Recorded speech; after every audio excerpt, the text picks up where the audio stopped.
നമസ്കാരം, ഞാൻ മനോജ് നെടിയാക്കൽ. പുതിയൊരു വീഡിയോയിലേക്ക് എല്ലാവർക്കും സ്വാഗതം. ഇന്നത്തെ നമ്മുടെ വീഡിയോ എന്ന് പറയുന്നത് നമ്മൾ റെയിൻ ഗാർഡ് ഇടാതെ ടാപ്പ് ചെയ്യുമ്പോൾ ശ്രദ്ധിക്കേണ്ട കാര്യങ്ങളെക്കുറിച്ചുള്ള ഒരു വീഡിയോ ആണെന്ന് ഞാൻ ചെയ്യുന്നത്.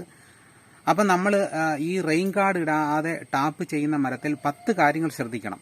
അപ്പോൾ അത് എന്തൊക്കെയാണെന്നുള്ളത് ഞാൻ ഈ വീഡിയോയിലൂടെ പറയുന്നുണ്ട്. അപ്പോൾ അതുകൊണ്ട് നിങ്ങൾ സ്കിപ്പ് ചെയ്യാതെ മുഴുവനായിട്ട് വീഡിയോ കാണണം. ഇതുവരെ എൻ്റെ ചാനൽ സബ്സ്ക്രൈബ് ചെയ്ത് എല്ലാവർക്കും നന്ദി. ഇനി ആരെങ്കിലും ചാനൽ സബ്സ്ക്രൈബ് ചെയ്യണമെങ്കിൽ ദയവായിട്ട് സബ്സ്ക്രൈബ് ചെയ്യണം, ലൈക്ക് ചെയ്ത് സപ്പോർട്ട് ചെയ്യണം, മറ്റ് ഗ്രൂപ്പിലോട്ടൊക്കെ ഷെയർ ചെയ്യണം. അപ്പോൾ നമുക്ക് ഒട്ടും സമയങ്ങളത് വീഡിയോയിലോട്ട് കിടക്കാം. നമുക്കെന്ന ഒരു മരം ടാപ്പിംഗ് ചെയ്യാം. ഇത് റെയിൻ ഗാർഡ് ചെയ്യാത്ത ഒരു റബ്ബർ മരമാണ്. ആദ്യം നമുക്ക് ഇതുപോലെ ഒട്ടുപാൽ ഇളക്കാം.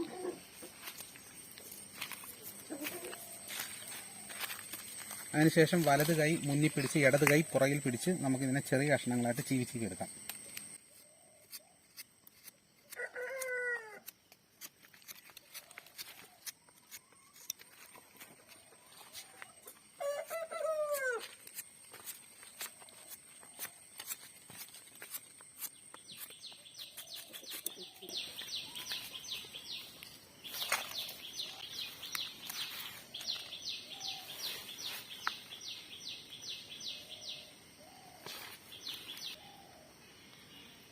ഇപ്പൊ നമ്മുടെ പഴയ വീഡിയോ കണ്ടിട്ട് ഒരാൾ കമന്റിലൂടെ പറഞ്ഞു, താങ്കൾ പറഞ്ഞല്ലോ ആഴ്ചയിൽ 4 ദിവസം ടാപ്പിംഗ് ചെയ്യണമെന്ന്. 4 ദിവസം ടാപ്പിംഗ് ചെയ്തു കഴിഞ്ഞാൽ പട്ട കൂടുതൽ മരച്ചു പോവുകയുള്ളെന്നാണ് അദ്ദേഹം നമ്മളോട് കമന്റിലൂടെ പറഞ്ഞിരിക്കുന്നത്. പക്ഷേ എനിക്ക് പറയാനുള്ളത്, ഇപ്പം ചിലരാണെങ്കിൽ ആഴ്ചയിൽ 2 ദിവസം മാത്രമേ ടാപ്പ് ചെയ്തുള്ളൂ. അങ്ങനെ വരുമ്പോഴത്തേക്ക് പട്ടമരപ്പ് വരാനുള്ള സാധ്യതയെന്ന് ഞാൻ പറഞ്ഞത്. ഇപ്പം നമ്മൾ ഒരു ദിവസം നിങ്ങൾ ടാപ്പിംഗ് ചെയ്ത് നോക്കൂ, 2 ദിവസം ടാപ്പിംഗ് ചെയ്യുക വരുമ്പോഴത്തേക്ക് അവിടുത്തെ പട്ട കറുത്തു പോകും. അപ്പം നമ്മൾ പിന്നെ ടാപ്പ് ചെയ്യുമ്പം ആ പട്ടയുടെ കറുപ്പും കൂടെ എടുത്ത് കളഞ്ഞ ശേഷം ടാപ്പ് ചെയ്തെങ്കിൽ നമുക്ക് പാല് കിട്ടുകയുള്ളൂ. ഈ പട്ട കറുത്ത് വരുന്ന ഭാഗത്ത് അവിടെ അണുബാധ ഉണ്ടാകാനുള്ള സാധ്യത കൂടുതലായിട്ടുണ്ട്. അപ്പം നമ്മൾ ആ കറക്റ്റായിട്ട് നമ്മുടെ പട്ട ചീവി നമ്മുടെ എപ്പോഴും ഫ്രഷായിട്ട് പട്ട ഇരുന്ന് കഴിഞ്ഞ് കഴിഞ്ഞാൽ നമുക്കവിടെ പട്ടമരപ്പ് കുറയും. അതാണ് ഞാൻ ആഴ്ചയിൽ 4 ദിവസം ടാപ്പിംഗ് ചെയ്യണമെന്ന് പറയാൻ കാരണം. അപ്പം നമ്മൾ റെയിൻ ഗാർഡ് ഇടാതെ ടാപ്പ് ചെയ്യുമ്പോൾ ശ്രദ്ധിക്കേണ്ട കാര്യങ്ങൾ എന്തെന്ന് വെച്ച് കഴിഞ്ഞാൽ നമ്മൾ 10 കാര്യങ്ങളാണ് ശ്രദ്ധിക്കേണ്ടത്. അത് ഒന്നാമത്തെ കാര്യം എന്ന് പറഞ്ഞു കഴിഞ്ഞാൽ നമ്മൾ മോശം കാലാവസ്ഥയിൽ ടാപ്പിംഗ് ചെയ്യരുത്. അതായത് നമ്മൾ ടാപ്പിംഗ് ഇറങ്ങുന്ന ദിവസം അന്തരീക്ഷം മേഘാവൃതമായിരിക്കുന്ന ഒരു കാലാവസ്ഥയാണെന്നുണ്ടെങ്കിൽ, മഴ പെയ്യാൻ ഉണ്ടെങ്കിൽ നമ്മൾ അന്ന് ടാപ്പിങ്ങിന് ഇറങ്ങാതിരിക്കുന്നതായിരിക്കും നല്ലത്. അപ്പോൾ ആ കാര്യങ്ങൾ അത് ഏറ്റവും പ്രധാനമായിട്ട് ശ്രദ്ധിക്കേണ്ട ഒരു കാര്യമാണ്. അത് ഒന്നാമത്തെ കാര്യം. അടുത്ത രണ്ടാമത്തെ കാര്യം എന്ന് പറയുന്നത്, നമ്മൾ നല്ല കാലാവസ്ഥയിൽ എല്ലാ ദിവസവും നമുക്ക് ടാപ്പിംഗ് ചെയ്യാം. അപ്പം നമ്മൾ ഈ റെയിൻ ഗാർഡ് ഇടാത്ത മരം നമ്മൾ ഒന്നരാടം ടാപ്പിങ്ങിനായിട്ട് ഇരുന്ന് കഴിഞ്ഞാൽ നമുക്ക് നടക്കില്ല. ചിലപ്പോൾ നമ്മൾ ഇന്ന് ടാപ്പിംഗ് ചെയ്ത് നമ്മൾ നാളെ കഴിഞ്ഞ് മറ്റന്നാൾ ടാപ്പിംഗ് ചെയ്യാമെന്ന് വെച്ച് കഴിഞ്ഞാൽ അന്ന് ചിലപ്പോൾ മഴയായിരിക്കും. അപ്പം നമുക്ക് 2-3 ദിവസം അടുപ്പിച്ച് തോർച്ച കിട്ടുന്ന ദിവസങ്ങളിൽ നമുക്ക് അടുപ്പിച്ച് തന്നെ ടാപ്പിംഗ് ചെയ്യാവുന്നതാണ്. ചിലപ്പോൾ അതുകൊണ്ട് നമുക്ക് പ്രശ്നമില്ല. കാരണം നമ്മൾ 2-3 ദിവസം അടുപ്പിച്ച് വെട്ടിക്കഴിഞ്ഞാലും പിന്നെ ഒരാഴ്ച മഴയായിരിക്കും.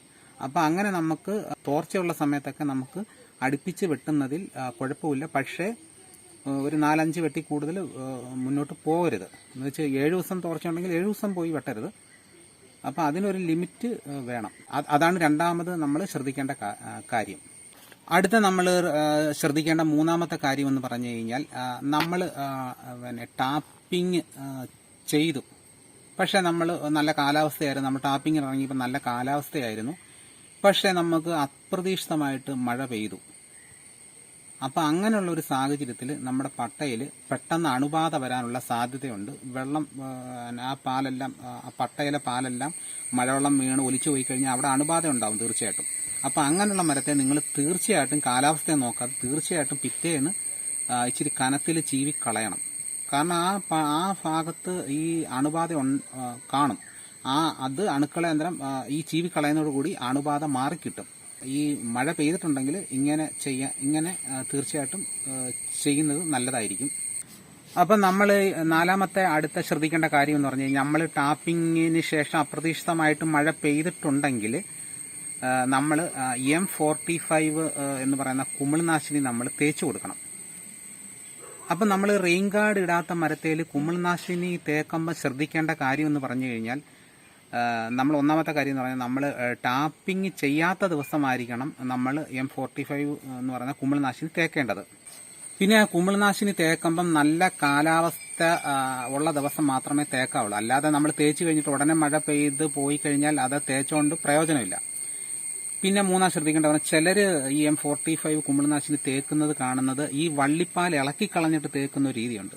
പക്ഷെ അങ്ങനെ നിങ്ങൾ ചെയ്യരുത്. വള്ളിപ്പാൽ ഇളക്കി കഴിഞ്ഞു കഴിഞ്ഞാൽ നമ്മുടെ ഈ പിന്നെ പാൽ ഒലിച്ചുകൊണ്ടിരിക്കും. പാൽ ഒലിച്ച് നമ്മൾ ചകിരി ബ്രഷല്ലേ നമ്മൾ തേക്കുന്നത്. ചകിരി ബ്രഷ് വെച്ച് തേക്കുമ്പോഴത്തെ ഈ പാലും ഈ ബ്രഷിന്റെ നാരും കൂടെ ഒട്ടിപ്പോയി കഴിഞ്ഞ് പിന്നെ നമുക്ക് ഈ ബ്രഷ് നമുക്ക് അധിക നേരം ഉപയോഗിക്കാൻ പറ്റത്തില്ല. അപ്പം നിങ്ങൾ ഈ വള്ളിപ്പാൽ ഇളക്കി കളയേണ്ട കാര്യമില്ല, അല്ലാതെ തന്നെ തേച്ച് കൊടുത്താൽ മതിയായിരിക്കും. അതുപോലെ നമ്മൾ റെയിൻ ഗാർഡ് ഇടാതെ ടാപ്പ് ചെയ്യുന്ന മരത്തിൽ നമ്മൾ തീർച്ചയായിട്ടും ഈ റബ്ബർ കോട്ട് അടിച്ചു കൊടുക്കാൻ ശ്രദ്ധിക്കണം. അപ്പോൾ റബ്ബർ കോട്ട് അടിച്ചു കൊടുക്കുന്ന ഇപ്പം നമ്മൾ റബ്ബർ കോട്ട് അടിച്ചു കൊടുക്കുകയെന്നുണ്ടെങ്കിൽ ഇപ്പോൾ ഒരു ചെറിയ മഴയൊക്കെ പെയ്താലും ഇത് നമ്മുടെ പട്ടയിൽ അത്ര കേടുവരില്ല. അപ്പം നമുക്ക് ഈ കേട് വരാതിരിക്കാനും അഥവാ പട്ടയിൽ മരത്തേൽ അഥവാ ഒന്ന് കത്തി കൊണ്ടിട്ടുണ്ടെങ്കിലും ഈ റബ്ബർ കോട്ട് അടിച്ചു കൊടുക്കുന്നത് പട്ടയ്ക്ക് നല്ലതായിരിക്കും. അതുപോലെ നമ്മൾ റെയിൻ ഗാർഡ് ഇടാത്ത മരം നമ്മൾ ടാപ്പിംഗ് ചെയ്യുമ്പോൾ മഴ സമയത്തൊക്കെ ടാപ്പിംഗ് ചെയ്യുമ്പോൾ ഒരുപാട് തെളിച്ച് ടാപ്പിംഗ് ചെയ്യാതിരിക്കുന്നതായിരിക്കും നല്ലത്. കാരണം എന്ന് പറഞ്ഞു കഴിഞ്ഞാൽ അഥവാ നമ്മൾ പാൽപ്പട്ട പൂർണ്ണമായിട്ട് തെളിച്ചെടുക്കുന്ന സമയത്ത് ചെറുതായിട്ട് മരത്തിലൊക്കെ പൊടിക്കായൊക്കെ വീഴാനുള്ള സാധ്യതയുണ്ട്.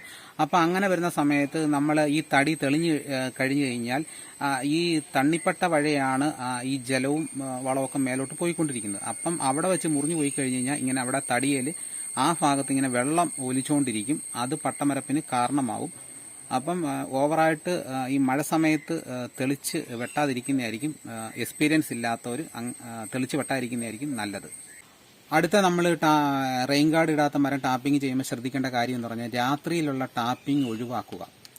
അപ്പം നമ്മൾ രാവിലെ നേരം വെളുത്തൊരു 6 മണി തൊട്ട് ടാപ്പിംഗ് ചെയ്യുന്നതായിരിക്കും ഏറ്റവും നല്ലത്. കാരണം എന്ന് പറഞ്ഞു കഴിഞ്ഞാൽ നമ്മൾ ഈ രാത്രിയിൽ നല്ല കാലാവസ്ഥയിൽ നമ്മൾ ടാപ്പിംഗ് 3 മണിക്ക് 4 മണിക്കൊക്കെ ടാപ്പിംഗ് ചെയ്ത് കഴിഞ്ഞാൽ ഇതിപ്പം ഈ കാലാവസ്ഥയുടെ കാര്യം പറയാൻ പറ്റത്തില്ല. ചിലപ്പം നമ്മൾ ഇറങ്ങുമ്പോൾ നല്ല കാലാവസ്ഥയായിരിക്കും, ചിലപ്പോൾ അരമണിക്കൂർ 1 മണിക്കൂർ കഴിയുമ്പം ചിലപ്പോൾ ഈ കാലാവസ്ഥ മാറും.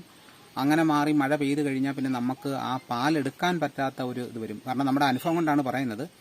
അപ്പം നമുക്കത് പാല് എടുക്കാൻ പറ്റാതെ രാത്രിയിൽ റബ്ബർ ലൈറ്റ് വെച്ച് വെട്ടുന്ന പോലെ നമ്മൾ പാലെടുക്കുമ്പോൾ നമുക്ക് ലൈറ്റ് വെച്ച് പാലെടുക്കാനായിട്ട് പറ്റത്തില്ല. അപ്പം അങ്ങനെ വരുമ്പോഴത്തേക്ക് നമുക്ക് പാലെടുക്കാൻ പറ്റത്തില്ല. അപ്പം രാത്രിയിലുള്ള ടാപ്പിംഗ് ഒഴിവാക്കണം ഈ റെയിൻ ഗാർഡ് ഇടാത്തവർ. അടുത്ത നമ്മൾ ശ്രദ്ധിക്കേണ്ട കാര്യം എന്ന് പറഞ്ഞു കഴിഞ്ഞാൽ നനഞ്ഞു കിടക്കുന്ന മരം ഒരിക്കലും നമ്മൾ ടാപ്പിംഗ് ചെയ്യരുത്. ചിലർ വിചാരിക്കും നല്ല കാലാവസ്ഥയാണ്, ചെറിയൊരു നനവേ ഉള്ളൂ, കുഴപ്പമില്ല, അങ്ങനെ വിചാരിച്ച് നമ്മൾ ഒരിക്കലും ടാപ്പിംഗ് അന്ന് ചെയ്യരുത്. ചിലപ്പോൾ നമ്മൾ ടാപ്പിംഗ് ചെയ്തുകൊണ്ടിരിക്കും, ചിലപ്പോൾ ചെറിയൊരു ചാറ്റമഴ പെയ്യും, പക്ഷെ പട്ടയം നനയത്തില്ലെങ്കിലും ചെറിയ തുള്ളിയായിട്ട് പട്ടയിൽ വെള്ളം വീഴും. അപ്പോൾ അങ്ങനെയുള്ള സമയത്ത് നമ്മൾ ടാപ്പിംഗ് ചെയ്യരുത്. അപ്പോൾ അങ്ങനെ പലരും പറയും പട്ട നനഞ്ഞില്ലല്ലോ, ചെറിയ വെള്ളമല്ല വീണല്ലോ, അങ്ങനെ ടാപ്പിംഗ് ചെയ്യുന്നവരുണ്ട്. നമ്മൾ അങ്ങനെയുള്ള സമയത്ത് നമ്മൾ ടാപ്പിംഗ് ചെയ്യാതിരിക്കുന്നതായിരിക്കും നല്ലത്.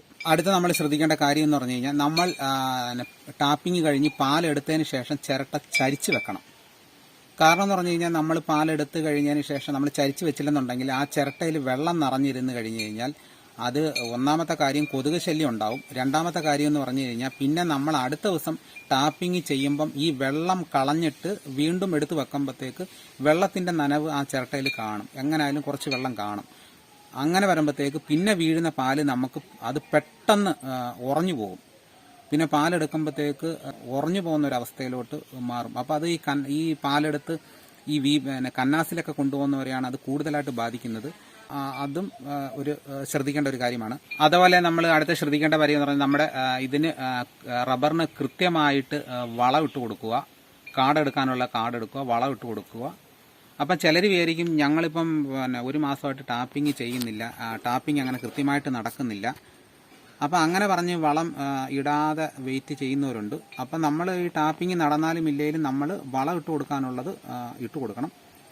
അപ്പോൾ ഇത്രയും കാര്യങ്ങളാണ് നമ്മൾ റെയിൻ ഗാർഡ് ഇടാതെ ടാപ്പ് ചെയ്യുന്ന മരത്തെ ശ്രദ്ധിക്കേണ്ട വളരെ പ്രധാനപ്പെട്ട കാര്യങ്ങൾ. അപ്പോൾ ഇതോടുകൂടി എൻ്റെ വീഡിയോ പൂർണ്ണമാകുന്നു. നിങ്ങൾക്ക് കൂടുതൽ കാര്യങ്ങൾ മനസ്സിലായി കാണും ഞാൻ വിശ്വസിക്കുന്നു. അപ്പം മറ്റൊരു വീഡിയോ ആയിട്ട് ഉടനെ എത്താം. എല്ലാവർക്കും നന്ദി.